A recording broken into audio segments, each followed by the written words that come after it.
And we are in. Hello, Finn. How are you doing today? Are you well? Hi there, Elias. Yeah, I'm doing okay. It's weird times, isn't it? Just Blur's Day. Every day is Blur's Day now. 100%.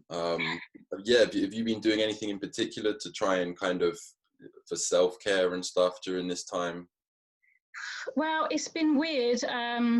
My partner and I have got a 4-year-old, so that's quite lively. We've been trying to do a lot of things, go out, go for cycle rides, go for walks, find places in the local area that we've never been to before. And in amongst that, trying to get on with my work, and I'm finishing a book at the moment, and that's been hard to find the creative space and quiet time, to get right into it, to finish it off. But luckily enough, I had actually done most of it before work lockdown. So I've had that to focus on, doing the editing and trying to finish up the last bits of it. So that's given me a focus as well, which has been a nice thing to have during this kind of aimless time. That's great. Yeah, I mean, because I've been speaking to a few other creatives and writers, and I think, yeah, it's very difficult right now because there's this pressure of suddenly we've got a lot of free time that we didn't have before, and there's a bit of a pressure to be doing so much, whereas in reality it's actually all ridiculously distracting, being in a pandemic. And like you say, if you're at home with a young one, you might not actually have the same kind of peacetime. Mm, Yeah. no, exactly. I think I sort of feel I've definitely had less time, because normally I'd be in my own nice quiet little office, with the whole day to myself, getting on with my work. Obviously, there's less we can do at work, so we're just sort of dealing with admin, and we're speaking to students online and stuff, which is all different. And there's sort of less of that because the students too are dealing with their own issues, and they're not popping in to see you because they can't, and so they're locked down as well. So that's slowed some of that traffic down on the old sort of email inbox. But yeah, there's still less time to be getting on with stuff. So as you say, it's hard. You have to put those feelings of productivity, out of your head. And we did have a message from the VC of our university actually a while ago, which I thought was really good. Obviously, it's been difficult, for everyone. But one of the messages that they sent was to remind people to just focus on outputs and not productivity. If you get the things that you need to do done, like your marking, support your dissertation students, just focus on the outputs that you can do. And I thought that was quite nice, actually, give people a bit of peace of mind. Mm. And could you tell us a little bit about the book you're developing? Because it sounds really exciting. Yeah, so I'm writing a new book. It's on female masculinities and the current gender wars. So it's a very lively issue. It's a very polarized issue at the moment. It's quite fierce. It's reduced in social media and in the press as well to some sort of war between feminists, and particularly radical feminists on one side, and then trans women on the other side. And this has become called, the latest culture war and all this sort of stuff. So it's on that. It provides a bit of background to that, and it sort of provides more nuance to why radical feminism is seen as sort of ground zero for TERFdom. How did that happen? What are the links? What has radical feminism said about sex and gender? So it provides some of the background, because often all of this gets simplified. And then it also tries to look at sex and gender through the lens of female queer masculinities, to provide a sort of temper to the public focus, which is so very harshly focused on trans women always, who are often quite visible and get a lot of attention and a lot of attack in the press and on social media. And then transgendered masculine people, trans men, are left out of the debate altogether, really. And so I think it's important to put that back in.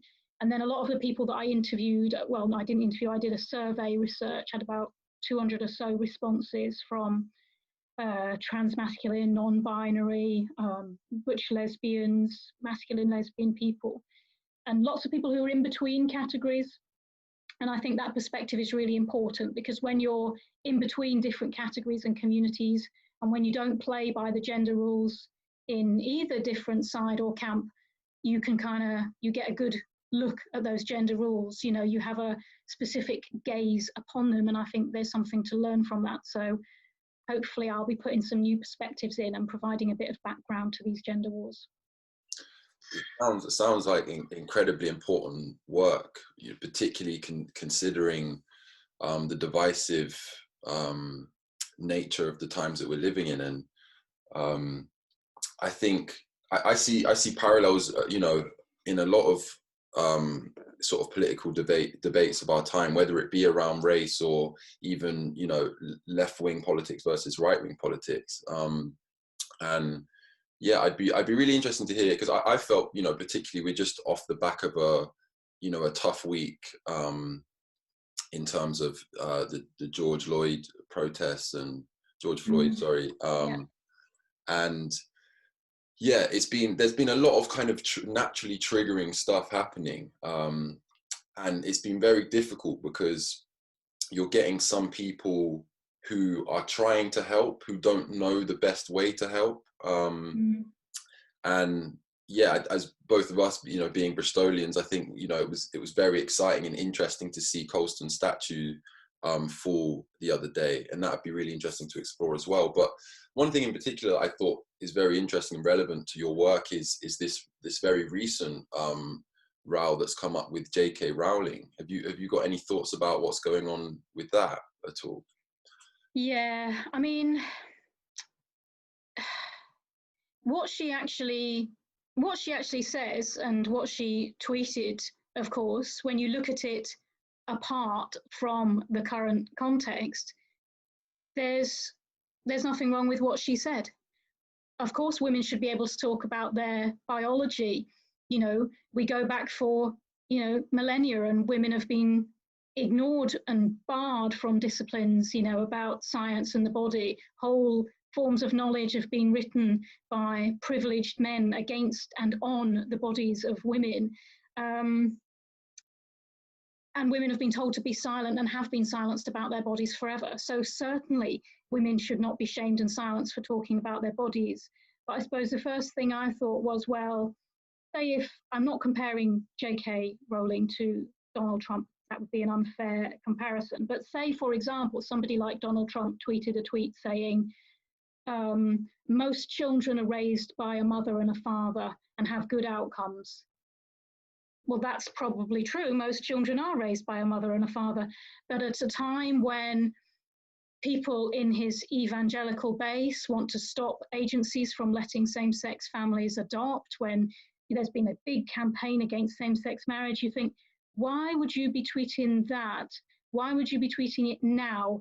Is that a loaded phrase there? What's the context and why are you saying it now? So at a time when we've had the military ban on trans people in America, you know, we've got a lot of resistance here to LGBT in general being on the school curriculum, and such a fierce and polarized debate. And we've got what's happening in Hungary, you know, with Orban saying that they won't allow people to change their identification. Now, there are trans people living in that country. Where does that leave them? Overnight, they're going to have contradictory identification, which will limit their travel, jobs, healthcare, and make them vulnerable to harassment. So at a time when all that is going on, I did think, what exactly is this contributing to the good here?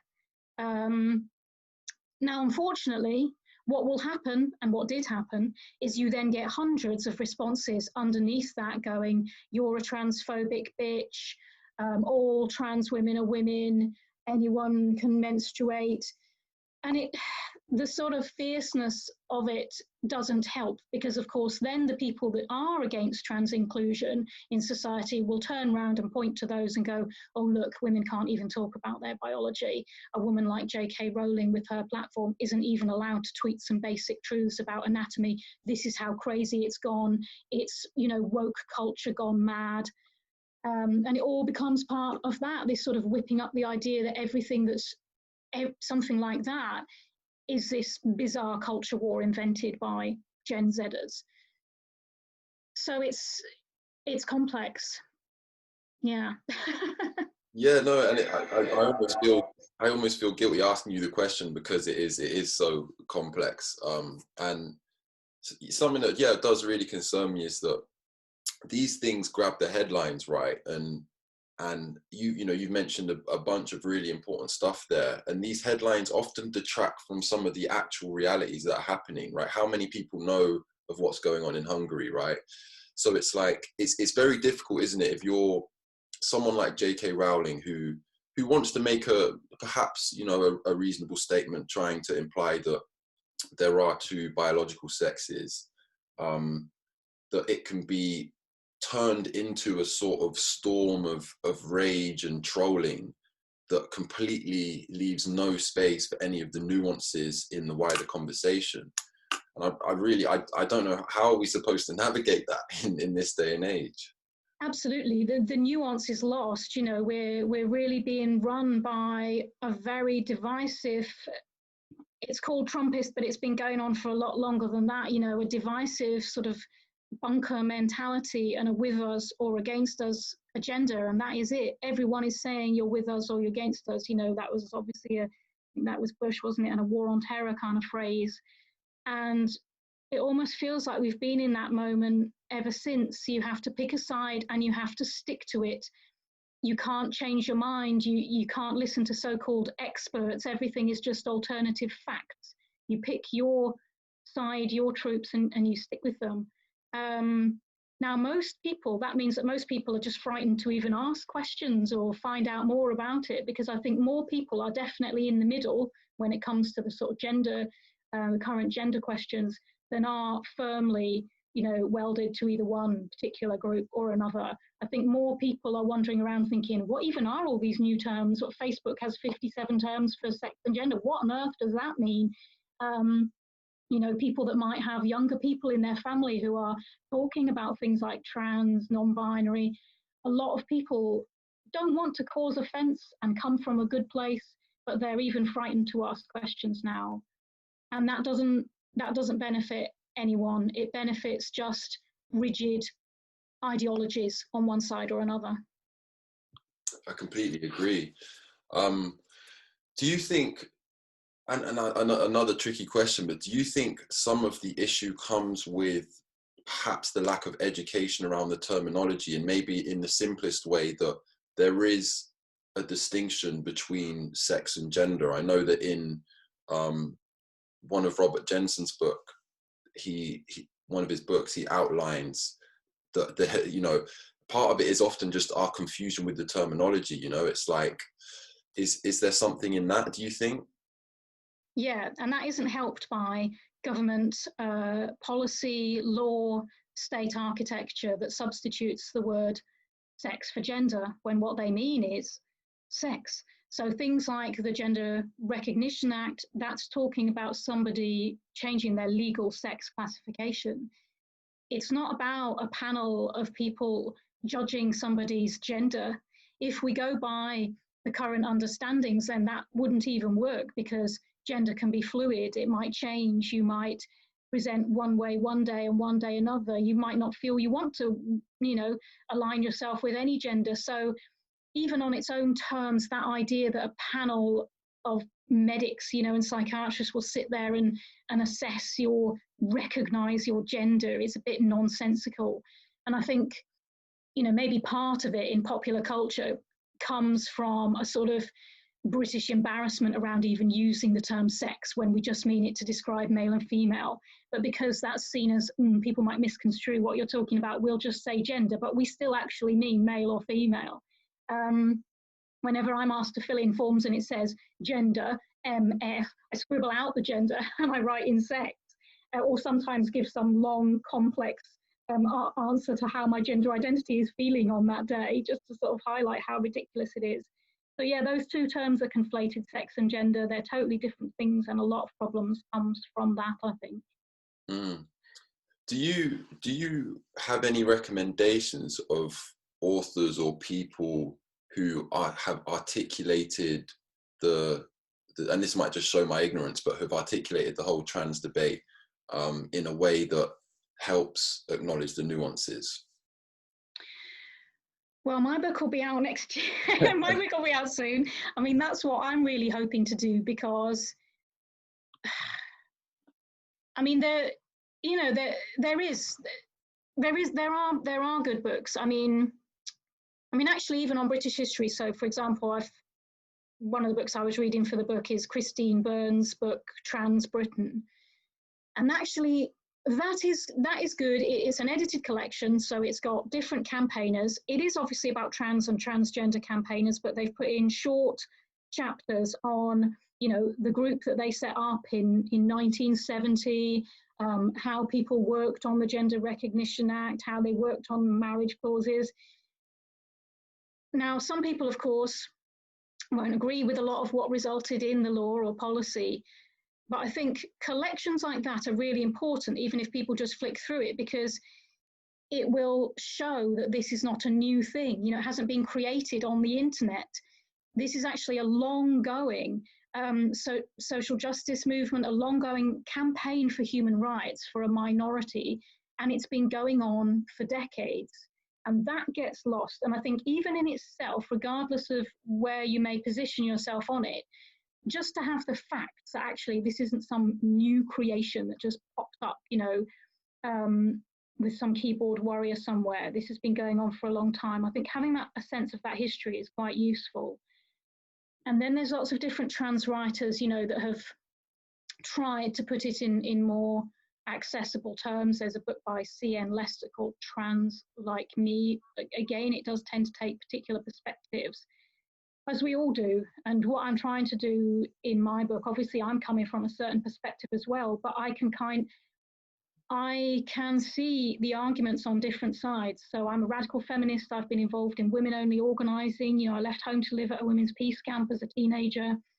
I've worked in the women's sector. I've organised women-only space. But on the other hand, I'm lesbian, I'm queer, I've identified as butch, I've identified as transgender at different times. I've been involved in LGBT communities, since I was at university in my early 20s as well. So I have a foot in both camps, and I can see people's point, on kind of both sides. And I think there are genuine points that people have and questions that they want to discuss on all the different sides of this. And so what I'm hoping to do in my book is try and present that nuance, provide some background for people, and also say it is quite nuanced. Here's the things we might share. Here's the things that we might agree on. That sounds exciting, and I look forward to reading it when it's available. How important do you think it is for the trans movement to acknowledge some of the radical feminist rhetoric around the importance of female identity, I suppose, in terms of, there's a significant experience of gendered oppression against female human beings. So do you think there needs to be more discourse around that? Yeah, absolutely. In fact, I think on all the sides, or on both sides, to use the kind of narrow terms that are there, what gets missed is the importance of the threat and reality of sexualized male violence against women and children and marginalized men. That issue, I think, is the biggest stumbling block to a more inclusive society for everyone, and to us leveling things in society. The biggest stumbling block is this threat and reality of male sexual violence. So it is just a fact that women are raised from girlhood to be wary of men, to be responsible for men's behavior around them, are blamed for male sexual violence if it happens to them. And that lifetime of conditioning, you can't just forget overnight. So take the dreaded, toilet debate or bathroom debates that go on. Well, a woman has a good reason to look twice or be wary or mistrustful if she sees someone that she thinks is a man, whether that person identifies as a man or not, or even is a man or not. Women have good reason to look twice and be wary in that situation. That is not necessarily homophobia or transphobia. That is a knee-jerk response to a lifetime of conditioning to be alert to male sexual violence and take responsibility to manage it. And I think one of the issues that's going on is that we're being told we've had this gender revolution, but we haven't had a sex revolution, in that we haven't had a revolution in the relationships between the sexes. And I don't think you can have a gender revolution on its own, divorced from having a sexual revolution. We aren't all, I look forward to the world, and like most feminists do, and like certainly all radical feminists do, I would say, I look forward to a world where we are all just people and we're not separated by these socially constructed fractures that we've built. But we can't just put on a pair of rose-coloured spectacles and pretend that we're there yet. We can't. Ignoring the power relationships doesn't make them go away. And this is always the issue we're talking about. This is why the focus is on women's spaces and, you know, whether they should be inclusive of trans women or not. This issue is about the stumbling block of the threat of and reality of male sexual violence. That's why those spaces, you know, a lot of those emergency response spaces have to be there in the first place, and it's why they have to be women only in the first place. Now, a lot of places are, you know, they will be trans inclusive. A lot of emergency responses and crisis responses are, and people do individual risk assessments for everybody. So they have said, we don't mind about, you know, all these new situations. We've always been doing individual risk assessments for anybody. So we will carry on doing that for each individual, and we are trans inclusive. And then there's a bigger issue around the refuge sector, of course, which is that it's been absolutely decimated by cuts. It's been privatized. It's been professionalized. Specialist skills have been lost. Specialist provision, you know, for Black and global majority ethnic women, for women of certain religious faiths. All those specialist services are under attack as well. They have hardly any spaces. It's become managerialized. So rather than operating communal houses where people live together, now you've just got flats which are generic, gender neutral, open to everybody, which of course is the model that I think the government wants to move towards for everybody, ignoring 40 years worth of specialist work that the women's sector has done. And if you're operating out of, say, private flats and individual rooms, of course you can do individual risk assessments and it becomes less of an issue whether you're trans inclusive or not. So certainly there are spaces that are, but should there be, you know, self-organisation is a right. Should there be a right for women's sector organisations that want to operate as female-born women because of all these reasons that we've talked about? Well, self-organisation is a political right. Of course they should, just as trans women will organise together and organise their own spaces. That's been a tool of the left and of trade unions and social justice movements for decades. And I don't think we should have a knee-jerk, you know, response to that is just to overrule it. Absolutely. I love the fact that you used the term global majority, because, yeah, I just think it's a really important and empowering term. Another thing that I'm just curious about as well is, have you've had a long, you know, you've been out here for a while, you know, doing a good job for the world. Is there anything in your 20 years of radical feminist activism that has profoundly changed your mind on any issues? Oh, that's a really good question. Do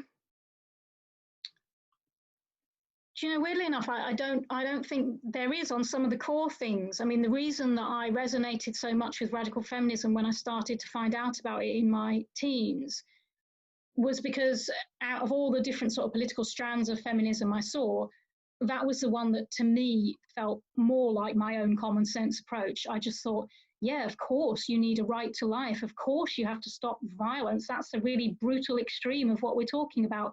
Why on earth would you just want to focus on how many female executives there are? You know, all of us are affected by this, you know, in different ways and different settings, but surely that is something we should all be focusing on. Extending that, having a critique of huge, you know, global industries like pornography and prostitution. Again, I thought, yeah, who else is speaking out about this? Absolutely, that shouldn't be off the table to talk about.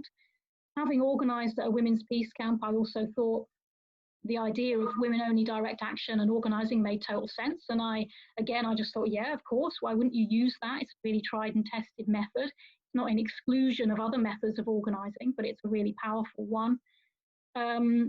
And pointing out the existence of patriarchy, which again, I thought, yeah, that's common sense. So all of those points, and in my book on radical feminism, those are the 4 things that I think we can pull out from all the different understandings of radical feminism as being the 4 sort of fundamentals of that strand or school of feminism.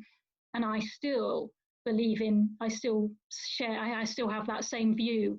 I think what has happened, certainly in the gender wars, is this has got more fierce, say, since 2015, 2016, around there, since this has got more fierce. Maybe one big thing, I'll come out about one big change. I never used to use the term queer, for example, because I really didn't like a lot of the politics that were attached to it. So when I went to uni to do my women's studies degree in the 1990s, queer theory was de rigueur, it was the in thing, everything was very queer. I found it just really unforgivably abstract. I didn't think it was feminist enough or feminist at all. I really hated it. I was really angered by it. But now, as the so-called gender wars have got so much harsher, I've actually come round to using that term myself, because we're talking about the nuance, and I am just really frustrated by some of the sex and gender conservatism that I see. I think a lot of people are not feminist at all. They just want to point at trans women and go, man in a dress, disgusting. Well, of course, we don't need different toilets because everyone knows who's a man and a woman. If you look like a man, you're not going to have a problem. If you look like a woman, you're not going to have a problem. If you're a weirdo freak, I don't know, going the disabled. There's a lot of that about. That's not a feminist argument. That's just people's visceral disgust at what they see as difference.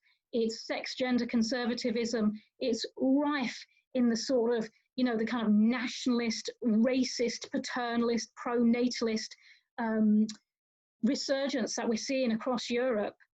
And I just think at this time, you do anything you can to position yourself in opposition to that. They would have us marching to Gilead. Really, that is not good for women. It's not good for minorities. And so I've come more and more to see queer as a term that actually embraces all the nuance and the difference, and at least says, actually, you can't pigeonhole. It's not as simple as all that. So one big difference is I've come around to using that term now for myself as well, where I used to absolutely. That's really interesting. And terminology is such an important thing. I'm someone who I think I get frustrated sometimes by semantics, and that so much energy is placed on terminology, and terminology can be so triggering. At the same time, I completely understand the importance of terminology and its role. Another thing, so I wanted to talk a little bit about radical feminism, and my entry point into it was via bell hooks, and I found her kind of decision to address masculinity very interesting, and talk about it in such a sort of kind and empathetic way. And another thing that I'm sure frustrates you as well is that radical feminism, or radical feminist as a label, is often used, is kind of misused. It's used to talk about man hating and things like that. And what I noticed that bell hooks used the term visionary radical feminism in some cases. I'm interested to know if you subscribe to, or you've ever subscribed to the need to perhaps put an extra word in front of radical feminism, like visionary, and also, I just think, just for me personally, radical feminism was a lot more appealing to me than the choice feminism or liberal feminism that seems to sometimes be a little bit more populist in nature. Yeah, no, totally. I mean, I really like the work of bell hooks as well, and her book, The Will to Change, on masculinities, I used in my book, and I use it a lot in my next one as well. It's one of my favourite books on masculinity. I recommend it to all my students because it's also quite short and accessible. and I like the way she writes as well. It is accessible and it does connect with people's real situation. But as you say, it's always very understanding and very empathetic, and I think that's really important. Yeah, I mean, as you say about the semantics, it's a difficult one, because then we get into these arguments about whether we need a new word, for feminism, whether it's got so much baggage, we should change it. And I don't know, I think that there are interesting debates to be had there. I mean, it is unfortunate. There's so many myths about radical feminism. And even in sociology, for example, as I've been working in a university now, I speak to people teaching A-level sociology and politics, for example. And those syllabuses are rife with myths about feminism. So they study the big three. They do radical feminism, liberal feminism, and socialist feminism.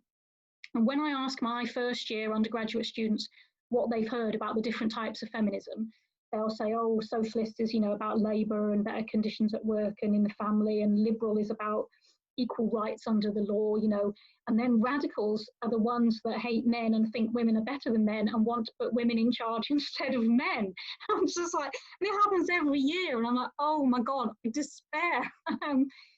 It's so, in a way, a lot of people, if they do hold that views, they're not exactly to blame, because they've been purposely misled. And there are so many myths around about radical feminism, and I think it's misogyny. It's misogyny against a political movement for women's liberation, and it is misrepresented for a reason. And of course, it exposes how powerful homophobia and misogyny still are in this society as well. Because if radical feminism was attached to man-hating and lesbianism, and we lived in a different culture, a woman might just turn around and go, it's none of your business who I sleep with. Well, I don't care. You can call me a letter. I might be a lesbian. Yeah, what's it to you? And it would mean nothing. Or, yeah, call me a man-hater if you want. I live my own life. You live yours. It means nothing to me. But actually, we know that those things are really powerful, like freighted things to throw at somebody. And what they mean is, you're unattractive, you're sexually unattractive, you're never going to get a man, you're ugly, you've probably got hairy legs, no one will want to sleep with you, you're going to end up some old spinster on your own with cats, if that would be a bad thing. So they're used to police women's political affiliations. They're used to police women exploring different politics, and it's a very successful way of policing it. And of course, it's so sad, because the very opposite to all of those things that are thrown at it when you come to the man-hating element, it is the very opposite of that. Because radical feminism really is a great leap of faith in all men, and in all of us actually, in that we can all change and be better, and that the way things are not natural and don't have to stay that way, and are not programmed into us and are not born, and all of those things can be changed, and men are no better and no worse than the next woman. And that is what radical feminism tells us. And Andrea Dworkin herself said, essentialism is one of the most dangerous movements on earth. And she had very, what we would now call queer ideas about an androgynous future and a post-gender future. So I think radical feminism certainly was a visionary, and it also, it sort of had a think about what those futures might look like and what those visions might look like. But it was a social movement for change. And it also was never just about putting a few women in charge of a really unequal system. Radical feminism grew out of the left. It grew out of peace organizing against the war in Vietnam. It grew out of Black Power movements. It grew up at this revolutionary moment where people wanted to knock the whole thing over and start again. They certainly weren't fighting to just swap around people at the top. Totally. I think one of the most powerful acknowledgements in Bell Hooks's work is that something, I'm paraphrasing, but something along the lines of, if women want equality with men, which men is it they want equality with, as men in the society are not all equal. And I think, this is, as you say, radical feminism is an important movement born at a very special time. And in terms of the terminology changing, I mean, one of the reasons why I'd kind of be against changing the word feminism is because it has such an incredible catalogue of literature attached to it that's so important. I think it'd be really interesting to hear your thoughts on, yeah, how some of this does relate to race, as we've seen in the recent kind of uprising that's going on. That's really interesting. Like, I know for me personally, I think it's so important that, you know, white people, independent of black people, engage in these kind of conversations and topics in the same way that men should be engaging in topics around feminism and the empowerment of women, independent of women in some cases as well, as that's some, in some ways, maybe a process that allows the conversation to develop. But yeah, I think it'd be really interesting to hear your thoughts on, you know, old Colston toppling over the other day. Were you there, or? Oh, no, I wasn't there. No, we had thought about going. We've been telling our son about it, but yeah, I did feel a bit anxious about taking him to a demo. He's 4, and obviously, you know, we saw like the footage from London, and I felt a bit anxious about share it. It's very hard to socially distance a 4-year-old. They want to go up to everyone, they want to touch everything, and that adds another layer of anxiety. Not even necessarily for me, but taking him to things you can see other people kind of going, oh, whoa, hi, hello, you know, like, oh, we're not supposed to be near each other. And so being in amongst all those crowds, I was a bit wary of taking him, so I didn't go. We have been talking to him about it though, and we showed him a video of the tower being pulled down as well. Yeah, and when I saw it, my initial thought was, yeah, absolutely fucking great. You know, let his dirty blood money run back to the sea. That's what I thought. It's direct action. If anything, it's taking back control. So I hope everyone will be supportive. The people have spoken. You know, let us move forward from here. Again, there's nuance that people outside don't know, do they? That this has been going on for ages, that the alternative texts have been blocked for ages. You know, many people in Bristol were saying, yes, it's not comfortable, probably better it wasn't there. Well, okay, finally, you know, some people have sorted it out for you then. It was a historic piece of direct action. And having been involved in direct action, I can just imagine how those people are feeling who did it, the activists. I mean, wow, you know, your action is going to go down in the history books. Yeah, I think I'm all for removing these statues. I just think there are probably all of our statues in this country are to old elite white men who were obscenely wealthy, who made their obscene wealth through various evil ways and then scattered a bit of it about to fund some church or orphanage or foundling hospital somewhere and get big towers erected in their name. There's so many people in British history that weren't obscenely wealthy and probably struggled really hard to do good things. Why can't we have statues of them? Yeah, one of my friends actually, obviously everyone's been talking about it and people are saying different things, aren't they? And one of my friends was having an argument with some people on her Facebook page, and she said, oh, well, you know, if you're fine with that, then I suppose you'll be fine with me coming and building a statue to Jimmy Savile outside your child's school then, because, you know, he did a lot of good philanthropy as well, gave a lot of money, you know, to charity. Yeah, he did some bad things, but he did some good things as well, times which are different then, you know. And I just thought that was excellent. I thought, yeah, exactly. Yeah, whose history? Is that what Britain wants to put up on plinths? Really evil people who the thing they achieved was being obscenely wealthy through robbing it from other people around the world? It's just gross. So yeah, I think it's great. And as a white person, I am then I feel slightly embarrassed at all the outpouring of, like you say, people then saying, oh, educate me. What should I read now? You know, give me an easy, what's your life like then? Do you feel these things too as a Black person? I'm like, oh, embarrassing, you know. And like you say, with the sort of, if you're going to look at the feminist side, I have long said that progressive pro-feminist men need to organise and need to have their own sort of revolutionary consciousness raising movement like women did in consciousness raising groups.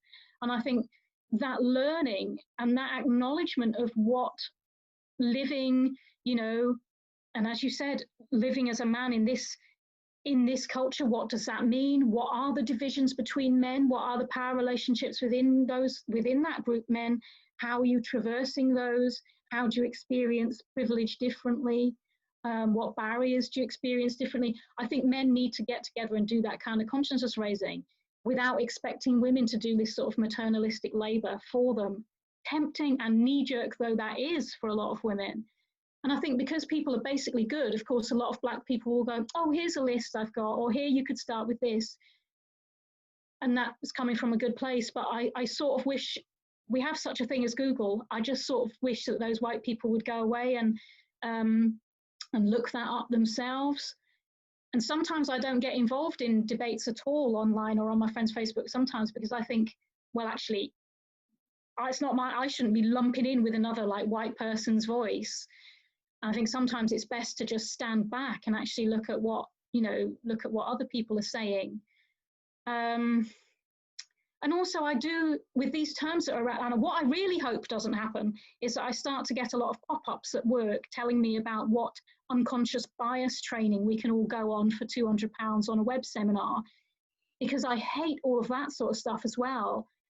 You know, I've known of people who had bosses who told them to take all the CVs out that had foreign sounding names.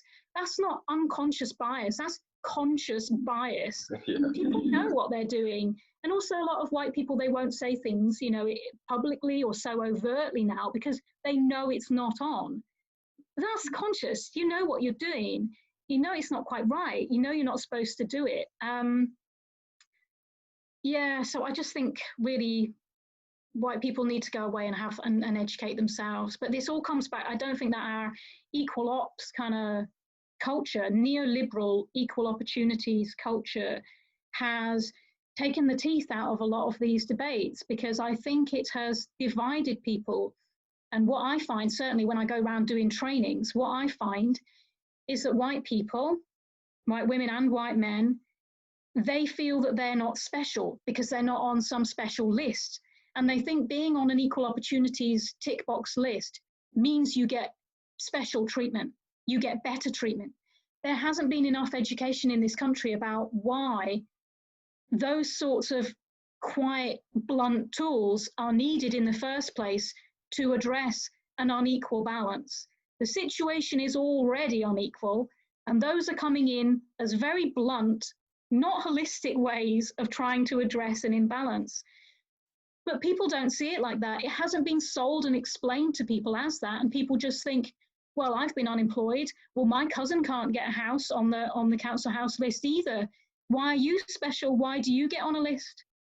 And again, I think what people have been told is that if you're not on some list, no one gives a shit about your problems. You can have other problems. You can be struggling. You can have real issues that you're struggling with. And the country should care about that and should respond to that.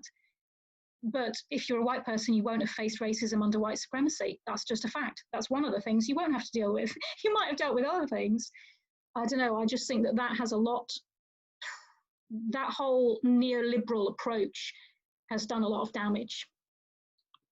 Yeah, well put. And yeah, I think just going back to the statue thing, I think it's interesting because I fluctuated a little bit. I think a few years ago I was, very much like, oh yeah, it needs to be taken down, and all of that kind of vibe. And then I think, after doing a bit of reading and reading into history, history is a very complicated thing, right? I mean, in so many different ways that we can't all explain in a short space of time. But that statue would not have come down if there had simply been a plaque on the side of it or wherever saying he was involved in the slave trade. One of the reasons that the statue was so contentious was that there was absolutely nothing mentioning his slave trading.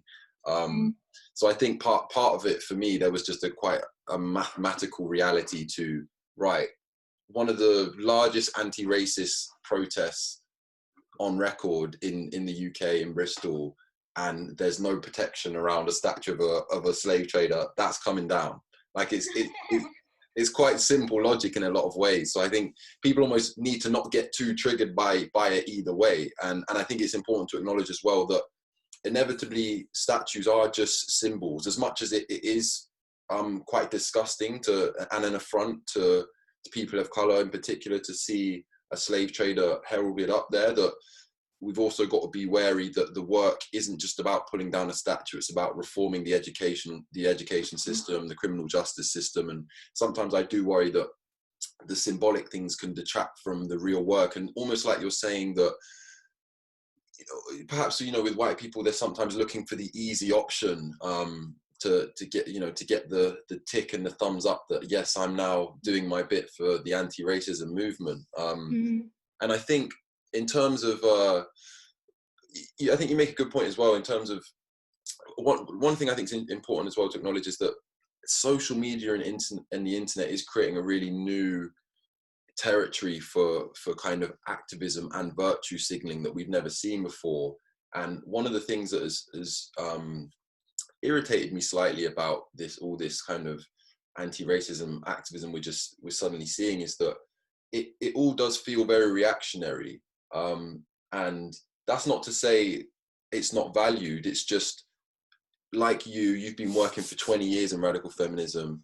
It takes a long time. So it's like, it took me 4 years of reading and researching, taking time on my own to figure out what to do, as opposed to something happening, making world news, right?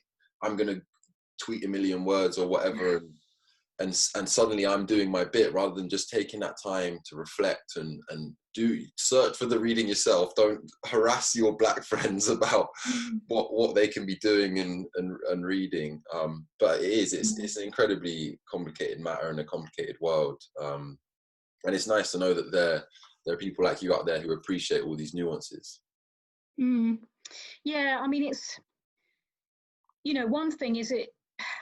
one worrying thing is that we'll give fuel to the fire of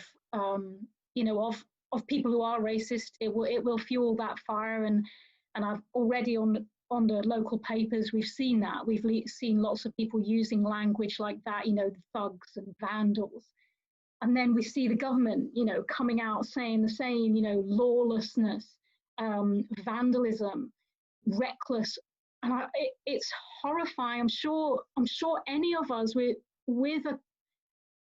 that can see these things are horrified by that. I mean, it is horrifying that all the front pages weren't covered with the headline "Lawless, Reckless Violence" and a picture of a white policeman suffocating to death a man on the ground in broad daylight on the street. That's lawlessness, thuggery, and violence for violence sake. It's horrifying that the outrage now is about some activist toppling a statue. It's horrific.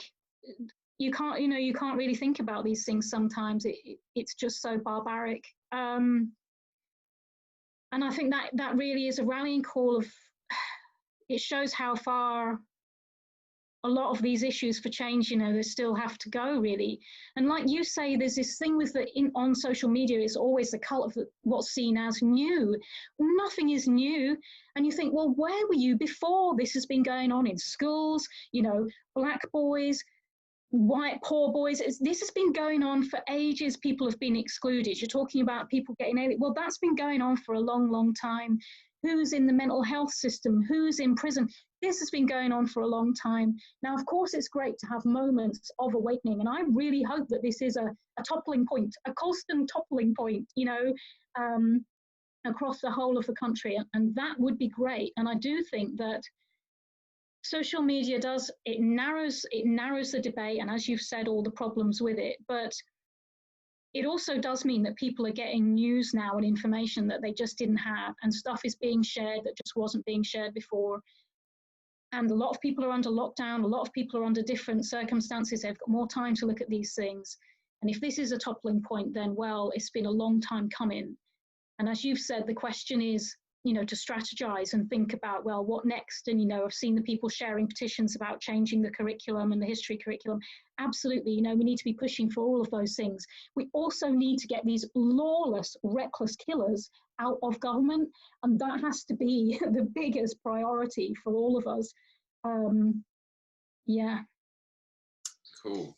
And maybe lastly, what are you most optimistic about for the future? What is it giving you hope now in these strange times, if there's anything? Yeah. Well, I mean, part of me, a lot of people have obviously been carrying on work and have been having to go to work still, because Britain has done this sort of half in between lockdown, non-lockdown. So a lot of people have still been working, but a lot of people have been furloughed or, tragically, as we know, have lost work. People are paused from their jobs, waiting to go back. And I know you've probably seen all the memes, going around that have said, oh, at the beginning of lockdown there, we were all busy, sharing how to make banana bread. Now we're like, hey, how do we abolish the police? And I think, wow, maybe there is something to be said for people having a bit more time and space and not having the daily grind of work where you almost can't hold that much in your head at any one time. So,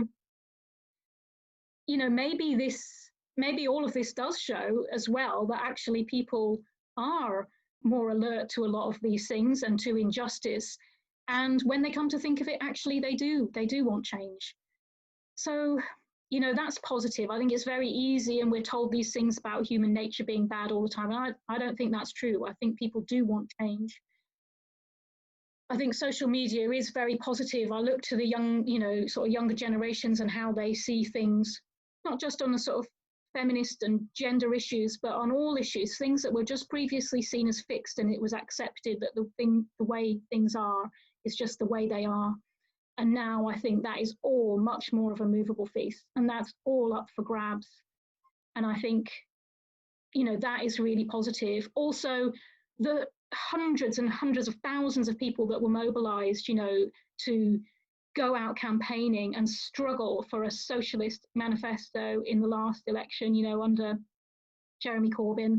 It doesn't have to be about him. He always said he was just one person and it's about the politics, but those politics mobilize so many young people. They are not going away. And I think that was a huge win. And I really hope we can, carry on building on that.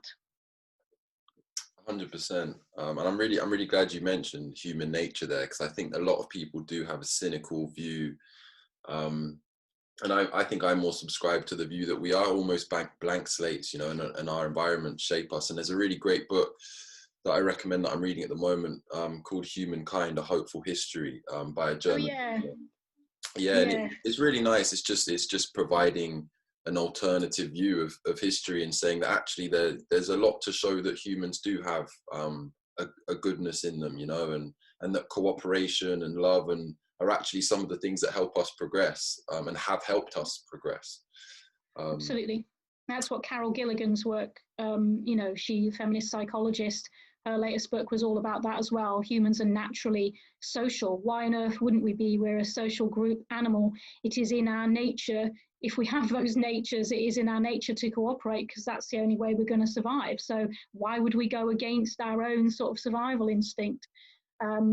And I think that's a very important contribution to the masculinity debates as well, because I think when people talk about human nature and how everybody wants to go off and fight wars and prove themselves, what you're talking about there is constructs of masculinity for men.